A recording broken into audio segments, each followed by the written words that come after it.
نحضر مع بعض احلى سلطه طحينه مشويات. يعني الطحينه طبعا اول حاجه دي تنزل على الترابيزه، لازم ناكلها قبل المشويات ما تنزل. اعملها لكم النهارده بسر محلات الحياتي وسر محلات المشويات. هعملها لكم بطريقه سهله وبسيطه، والطريقه ان شاء الله هتعجبكم زي المحلات واحلى واحلى كمان. يلا اقول لكم عملتها ازاي. انا هنا جبت معايا 4 معالق من الطحينه يكونوا كبار، ومعايا صابعين من الفينو. ده كل اللي هستخدمه في سلطه الطحينه النهارده. هعملها لكم بطريقه بره بالظبط، مش هتفرها جدا خالص عن بتاعه بره، بالعكس احلى كمان. هقولها لكم عملتها ازاي، بس قبل ما نبدا لازم تسموا الله وتصلوا على الرسول، وتنزلوا اشتركوا في القناه وتفعلوا زر الجرس على شعار الكل عشان كل ما انزل فيديو يوصل لكم. يلا اقول لكم عملتها ازاي، بس كملوا معايا الفيديو للاخر.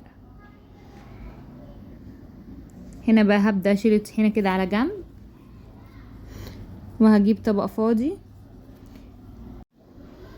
وهنزل عليه كمان بكوبايتين من الميه. ادي واحده وادي واحده كمان. هجيب بقى الفينو، هنزله في الميه اللي انا حطيتها في الطبق لحد ما الفينو كله يلين معايا ويتشرب من الميه كلها. زي ما انا قلت لكم الفينو بايت ماشي او فينو طازه برضو يمشي، ده يمشي وده يمشي كمان. هفضل اقلب كده الفينو لحد ما يطرى معايا وتشرب من الميه كمان. هنا جبت الخلاط اللي هعمله لكم النهارده في الخلاط، اللي حابب برضو يعمل في الكبه ماشي، بس اللي ما عندوش كبه هيعمله في الخلاط.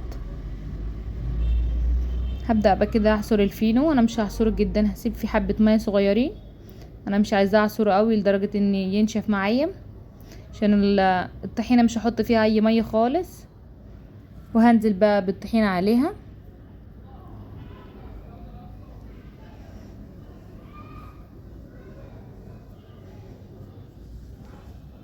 ونزلت كمان بنص معلقه من ملح صغيره، وربع معلقه من الفلفل الاسود. الفلفل الاسود برضو اساسي في الطحينه. ونزلت بنص معلقه من الكمون كمان، ومعلقتين من الخل يكونوا كبار. ده كل اللي هستخدمه، مش هحط ميه ولا ازود اي حاجه كمان. هضرب الخليط ده كله كويس مع بعضه لحد ما ينعم كويس معايا والفينو كله يختفي كمان. جبت اطباق ونزلت بقى بالطحينه. شايفين القوام عامل ازاي؟ عملت معايا كمان كميه حلوه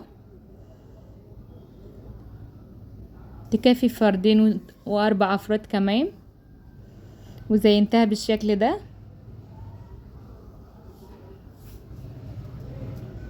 بصوا نفس القوام اللي هو بيبقى بتاع بره، بالعكس احلى واحلى كمان الفينو، عشان في طعم كده مسكر شويه، فهيديكي طعم حلو جدا في الطحينه، احلى من الطحينه الساده خالص.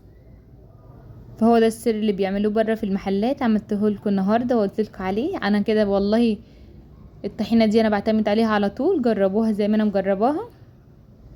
انا دي الطحينه اللي انا بعملها من سنين، بعملها للكفته وللفراخ المشويه او اي حاجه مشويه عندي، بعمل دي على طول من غير بقى ما توجع ايدي واقعد اضرب في الطحينه لفتره طويله لحد ما يطلع معايا بالقوام ده. عملناها لكم النهارده في الخلاط بطريقه سهله وبسيطه، وان هوريكم برضو القوام بتاعها.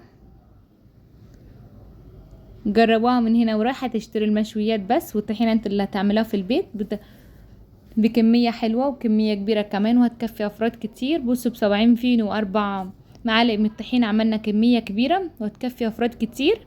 يلا بقى اعملي السر مش هتشتريها تاني من بره. السر بقى اللي بتاع المحلات عملته لكم النهارده بطريقة سهلة وبسيطة، وان شاء الله الطريقة هتعجبكم. عايزة بقى لايك حلو وكومنت احلى، وجربوها وقولوا لي رأيكم في الكومنتات. اشوفكم تاني ان شاء الله في فيديو جديد.